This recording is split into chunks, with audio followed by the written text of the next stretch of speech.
여러분 안녕하십니까? 다시 만나게 되어 정말 반갑습니다. 우리는 지난 시간에 사람의 사후 세계에 대하여 함께 살펴보았죠. 잘못된 지옥교리가 생겨나게 된 배경에 영혼불멸설, 즉 사람에게는 영혼이 있어서 죽으면 천국이나 지옥에 가게 된다는 그 잘못된 가르침이 있다는 것을 함께 살펴보았습니다. 오늘도 좀 비슷한 맥락에서 말씀을 살펴볼 것인데요. 우리가 이 영혼불멸설, 그러니까 영혼이 불멸한다는 이 개념을 갖게 되면 우리의 신앙에 얼마나 큰 피해를 받게 되는지 우리가 함께 좀 살펴보도록 하겠습니다. 오늘 제목은 제17과 영과의 교통입니다. 먼저 요한계시록 13장 12절에서 15절의 말씀을 좀 읽어보겠습니다. 저가 먼저 나온 짐승의 모든 권세를 그 앞에서 행하고 땅과 땅에 거하는 자들로 처음 짐승에게 경배하게 하니 곧 죽게 되었던 상처가 나은 자니라. 큰 이적을 행하되 심지어 사람들 앞에서 불이 하늘로부터 땅에 내려오게 하고 짐승 앞에서 받은 바 이적을 행함으로 땅에 거하는 자들을 미혹하여 땅에 거하는 자들에게 이르기를 칼에 상하였다가 살아난 짐승을 위하여 우상을 만들라 하더라. 저가 권세를 받아 그 짐승의 우상에게 생기를 주어 그 짐승의 우상으로 말하게 하고 또 짐승의 우상에게 경배하지 아니하는 자는 몇이든지 다 죽이게 하더라. 여기 나와 있는 이 예언은요, 앞으로 조만간에 이 땅에 성취될 가장 가까이에 있는 예언 중에 하나입니다. 여기서 저희가 이 예언들을 다 자세하게 살펴볼 시간이 없습니다. 여러분, 성경 통신학교 과목 중에 다니엘서와 요한계시록의 과목이 준비되어 있으니 꼭 공부해 보시기를 바랍니다. 마지막 때 사단의 기만에 속지 않기 위해서 우리는 다니엘서와 요한계시록의 말씀을 꼭 알아야 하는 것입니다. 이 예언의 말씀에 따르면 짐승 앞에서 받은 바 이적을 행함으로 땅에 거하는 자들을 미혹하겠다라고 얘기하고 있습니다. 사단은 사람들을 기만하고 미혹하는 일을 합니다. 처음부터 하던 일이에요. 그런데 이 마지막 때에 특별히 사단이 사용하는 가장 강력한 미혹의 도구, 그 중에 하나가 뭐냐면 바로 영혼불멸설입니다. 영혼이 죽지 않는다는 이 사상입니다. 만약에 우리가요, 이 사상의 문을 열어놓기 시작하면 사단의 그런 미혹과 공격들의 무방비 상태에 놓이게 됩니다. 사단이 이 세상에 정말 수많은 거짓 사상들을 뿌려놓았는데 그 중에서 가장 강력한 것이 영혼불멸입니다. 하나님을 믿지 않는 사람들까지도 사람들에게 영혼이 있고 그렇기 때문에 이 세상에 죽은 사람들의 영혼이 떠돌아다닌다는 이런 개념들과 사상들을 거의 세상의 모든 사람들이 가지고 있어요. 사단이 넣어놓은 곳입니다.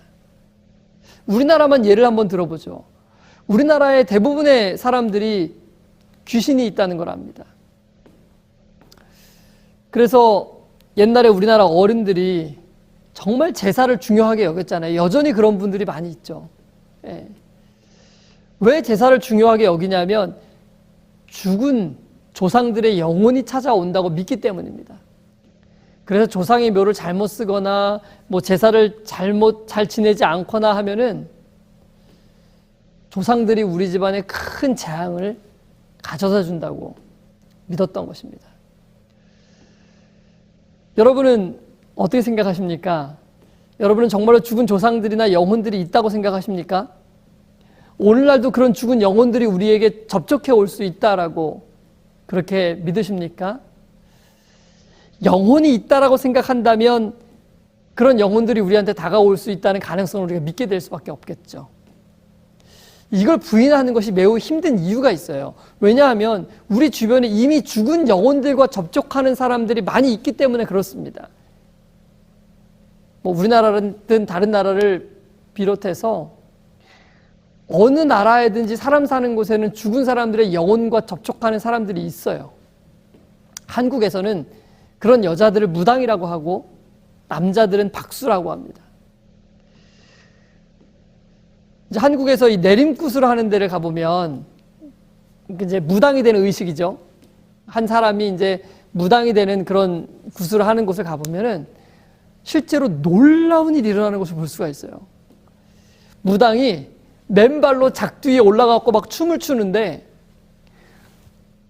그 정말 종이를 이렇게 하면 종이가 갈라질 정도로 어마어마하게 그냥 서슬퍼런 그런 칼날 위에서 춤을 추는데 아무런 해를 입지 않는 것입니다. 그리고 무당의 목소리가 변해요. 아기 흉내도 내고 할머니 흉내도 냈다가 뭔가 무당 안으로 귀신이 들어오는 것입니다. 여러분, 무당들이 작두타는 거 속임수일까요? 아기 흉내를 내는 거 이런 거 연극일까요? 아닙니다. 실제로 그런 영적 존재들이 그들의 몸 가운데 들어가는 거예요. 그래서 무당들은 그 사람들을 뭐라고 부르냐면 조상들, 조상신이라고. 당신네들 죽었던 그 조상들이 지금 귀신이 돼가지고 영혼이 나에게 들어온 것이라고 얘기를 하는 거예요. 그래서 아기 귀신이 들어오고 할머니 귀신이 들어온다고 생각하는 것입니다. 그래서 그 귀신들이 점괘를 알려주고 길흉화복을 점쳐주면 그것을 사람들에게 알려주는 거죠. 자, 그렇다면 여러분, 무당에게 찾아온 그 조상들, 그 죽은 영혼들은 누구일까요? 그들은 죽은 사람인 것처럼 가장한 사단과 그의 천사들인 것입니다. 데살로니가후서 2장 9절 10절의 말씀입니다. 악한 자의 임함은 사단의 역사를 따라 모든 능력과 표적과 거짓과 기적과 불의의 모든 속임으로 멸망하는 자들에게 임하리니. 사단과 그의 천사들은 기만과 거짓의 아비들입니다. 그들은요, 죽은 사람의 모습을 똑같이 흉내낼 수 있어요. 그리고 그들이 과거에 어떤 삶을 살았는지도 너무나 잘 알고 있습니다. 그래서 누군가가 점을 보러 점집에 가면은 무당이 에이, 암 걸려서 왔구만 하고 바로 단번에 알아맞추는 것입니다. 왜냐하면 귀신으로, 조상신으로 가장한 그 천사들이 무당의 귀 속에다가 속삭여 주는 거예요. 저 사람 암 걸린 거야, 이렇게. 그런데 여러분, 이 귀신들이요, 이 악한 천사들이 과거는 잘 알아요. 그렇지만 절대로 미래는 모릅니다.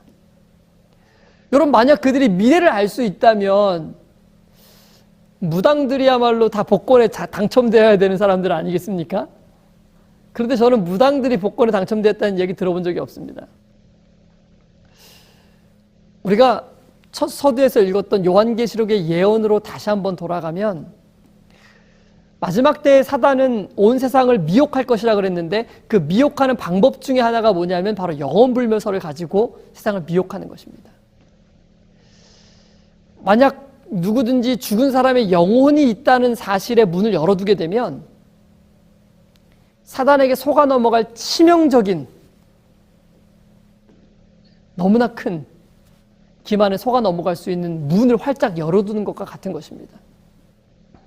그래서 하나님께서는 각 시대마다 박수와 무당, 신접한 자를 찾아가는 것을 절대로 하지 말라고 엄중히 경고하는 거예요. 왜냐하면 그게 단순히 신이 아니고 사단의 영혼들이거든요. 사단이 거기 역사하는 것이거든요. 레위기 20장 27절의 말씀입니다. 남자나 여자가 신접하거나 박수가 되거든 반드시 죽일지니 곧 돌로 그를 치라. 그 피가 자기에게 돌아가리라. 누군가 박수가 되었거나 그렇게 한다는 것은 사단과 이미 접촉해서 자신의 영혼을 거기에 넘겼다는 뜻이에요. 물론 몰라서 그렇게 된 사람들 중에는 나중에 하나님께로 돌아오는 사람들도 있습니다. 네. 그러나 여러분, 하나님께서 가장 혐오하시고 미워하시는 죄 중에 하나가 바로 신접한 무당을 찾아가는 것입니다. 왜냐하면 무당에게 찾아온 이 거짓신은 바로 사단이기 때문에 그런 것입니다. 그래서 누구든지 그 신접한 사람을 계속 찾아가면 그 사람도 결국은 사단의 속박 가운데 완전히 사로잡힐 수밖에 없게 되는 것입니다. 그래서 이것은 너무나 중요한 거예요. 영혼은 없습니다. 사람은 죽으면 호흡이 끊어지면 그냥 흙으로 돌아가는 것입니다. 이게 성경적인 거예요. 우리는 이 사실을 명확하게 믿어야 돼요. 그러나 영혼이 살아있다는 이 개념에 눈을 뜨게 되면, 여기에 고개를 돌리게 되면 심각한 문제들이 많이 발생하는 것입니다. 제가 한 한 20년 전에 대학을 이제 영국에서 유학을 했는데요.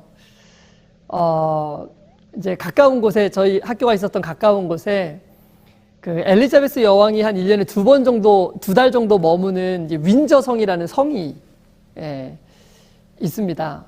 그 윈저성 앞쪽에는 그 진짜 멋있는 윈저 그레이트 파크가 있는데요. 길에 이렇게 쫙 뻗어 있는데 이쪽 끝에서 저쪽 끝까지 걸어가려면 한 2시간 정도 소요가 됩니다. 그래서 그날도 친구들과 함께 이제 그곳에 차를 주차를 하고 공원 안에 들어가서 이제 거기를 걸으려고 이렇게 하는데 주차를 하는 곳 평소에 하던 곳이 아닌 다른 곳에 주차를 했는데 이 건물에 희한한 간판을 보게 됐어요. 뭐라고 되어 있냐면 Spiritual Church라는 간판이 붙어 있는 거예요. 저는 이런 교회 이름을 본 적이 없었어요.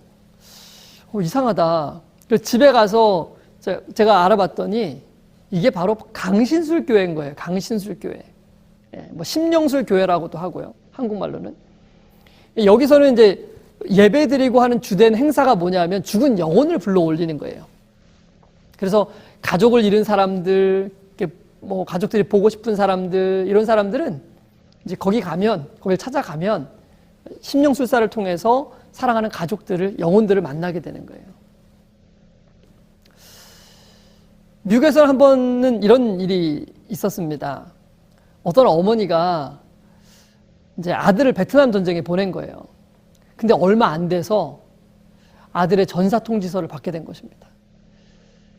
이 망연자실한 어머니는 식음을 전폐하고 죽기를 바랬죠.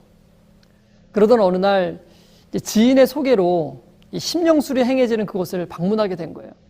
문을 열고 그곳에 딱 들어서는 순간 엄마 하면서 아들이 뛰어오는 것입니다.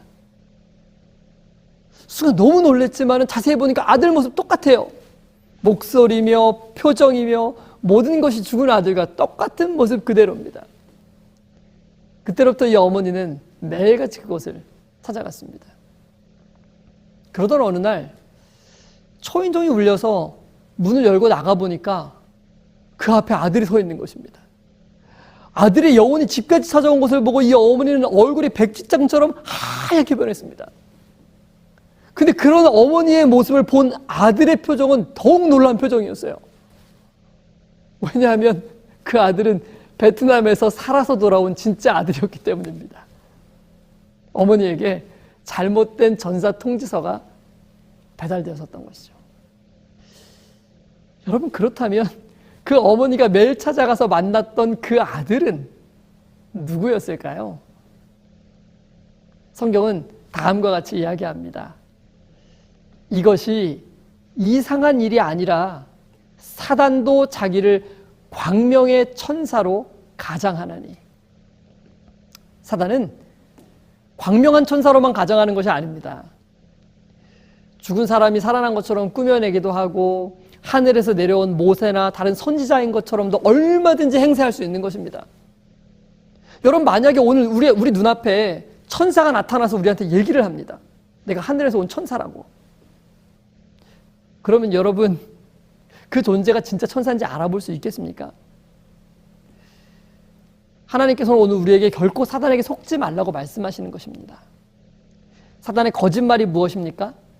너희가 결코 죽지 아니하리라. 사단은 얼마든지 죽은 사람으로 변장해가지고 오늘 우리 앞에 나타날 수 있는 것입니다. 내 죽었던 친구가 오늘 내 눈앞에 나타나는 것입니다. 내가 천국에 가 있는 영혼이라고. 여러분, 사단은 오늘날도 여전히 사람들을 기만하려고 합니다. 그래서 끊임없이 사람들의 마음속에 영혼은 죽지 않는다, 영혼이 있다, 이런 영혼불멸 사상을 계속해서 넣어주는 거예요. 왜냐하면 이 사상을 받아들이게 되면 앞으로 사단이 어떤 영혼으로, 어떤 존재로 이 사상에 나타나게 되면 사람들은 다 속아 넘어갈 수밖에 없게 되기 때문에 그래요. 그러므로 하나님의 말씀을 따르는 우리 모두는 결코 이런 사단의 거짓말, 거짓 기만을 받아들이지 말아야 하는 것입니다. 왜냐하면 영혼이 존재한다는 이 가르침은요, 또한 예수님의 재림을 기다리지 않도록 만드는 가르침이기 때문에 그래요. 여러분, 사람이 죽고 영원히 하늘에나 혹은 지옥에 가 있는 것이라면 예수님께서 굳이 이 땅에 다시 오실 이유가 무엇입니까? 이미 구원받은 사람들이 다 하늘에서 살고 있는데 뭐 이 땅에 굳이 우리를 데리러 오셔야 될 이유가 없는 것입니다. 예수님의 말씀을 한번 우리 들어보죠.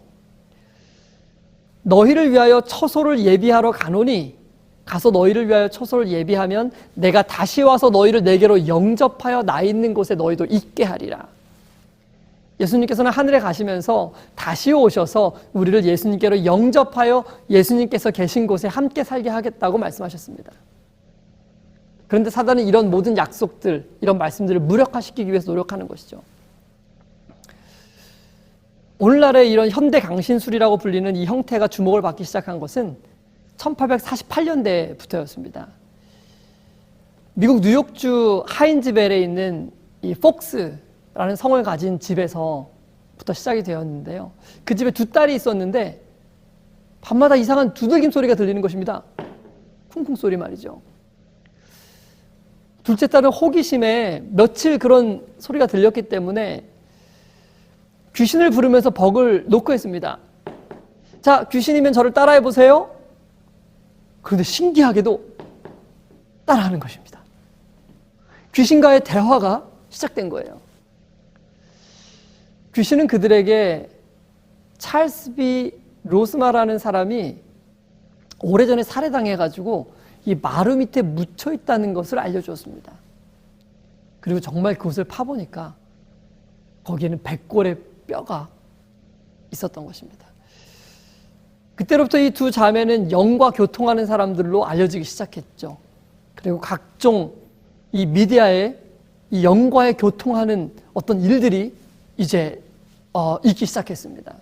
그러면서 강신술 교회가 세워지고 심령술 협회가 조직되게 된 것입니다. 오늘날 이 강신술은요, 전 세계에 퍼져 있습니다. 과학이라는 이름으로 또 다른 체면술이라든지 이런 이름으로도 활동하고 있어요.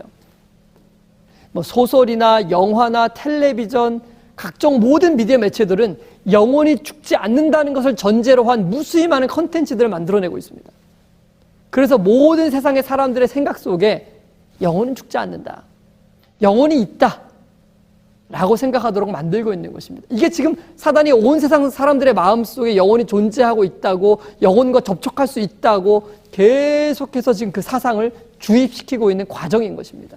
왜냐하면 이 사상을 받아들이게 되면 앞으로 벌어지게 되는 놀라운 사단의 기적이나 이런 기만들에서 우리가 헤어나올 수 없게 될 것이라는 것을 사단은 알고 있기 때문에 그래요. 여러분, 우리 모두는 우리 신앙을 말씀 위에 굳게 세워야 합니다. 우리는 이미 죽은 영혼이 없다는 것을 성경을 통하여 분명하게 배웠습니다. 그러나 사단은 오늘도 수없이 많은 그리스도인들을 속이고 있습니다. 오늘날 기독교가 가르치고 있는 이 영혼불멸 사상은 결코 성경적이지 않습니다. 앞으로 그런 가르침으로 인해 수많은 사람들이 영생을 잃어버리게 될 것입니다. 성경은 오늘 우리에게 다음과 같이 예언합니다. 그러나 성령이 밝히 말씀하시기를 후일에 어떤 사람들이 믿음에서 떠나 미혹해하는 영과 귀신의 가르침을 쫓으리라 하셨으니, 바울은 말세의 사람들이 믿음에서 떠나 미혹해하는 영과 귀신의 가르침을 쫓을 것이라고 했습니다. 여러분, 사단은 처음부터 거짓말쟁이입니다. 우리는 결단코 이런 사단의 거짓 기만에 속아 넘어가지 말아야 할 것입니다. 여러분, 그러기 위해서 우리가 해야 될 일이 무엇입니까? 말씀에 기록된 대로 믿어야 하는 것입니다. 무릇 산 자는 죽을 줄을 알되 죽은 자는 아무것도 모르며 다시는 상도 받지 못하는 것은 그 이름이 잊어버린 바 됨이라. 어떤 목사님께서 해주신 이야기입니다. 안타깝게도 그 목사님의 아들이 죽었습니다. 그러던 어느 날 그 아들이 목사님에게 갑자기 나타난 거예요. 멋진 옷을 입고 멋진 모습으로 말입니다. 아들을 너무나 그리워했던 그 아버지 목사님은 단번에 달려가서 그 아들을 끌어안고 싶은 마음이 너무나 강하게 들었어요. 근데 아들이 죽었다는 것을 그 목사님은 알았죠. 그리고 성경의 말씀을 기억해냈어요. 이 아들은 내 아들이 아니라는 것을. 눈에 보이는 것을 믿지 않고 하나님의 말씀을 믿었던 것입니다. 죽은 자가 살아오지 못한다고 했으니 눈앞에 보이는 그 아들이 분명히 아닐 것이라고 판단한 것입니다. 그리고 큰 소리로 외쳤어요. 너는 내 아들이 아니다. 예수님의 이름으로 명하노니 사단아 물러가라. 그렇다 놀랍게도 그 아들이 연기처럼 사라져버리는 것입니다. 구름이 사라져 없어짐같이 음부로 내려가는 자는 다시 올라오지 못할 것이오니 그는 다시 자기가 집으로 돌아가지 못하겠고 자기 처소도 다시 그를 알지 못하리이다. 예수께서는 산자와 죽은 자에 대한 분명한 가르침을 우리에게 주셨습니다. 우리 모두는 이 가르침을 굳게 믿고 따르는 우리 모두가 되기를 간절히 바랍니다. 다음 시간에는요, 제18과 그리스도인의 생활에 대해서 함께 공부해 보도록 하겠습니다. 다음 시간에 다시 찾아뵙겠습니다. 안녕히 계십시오.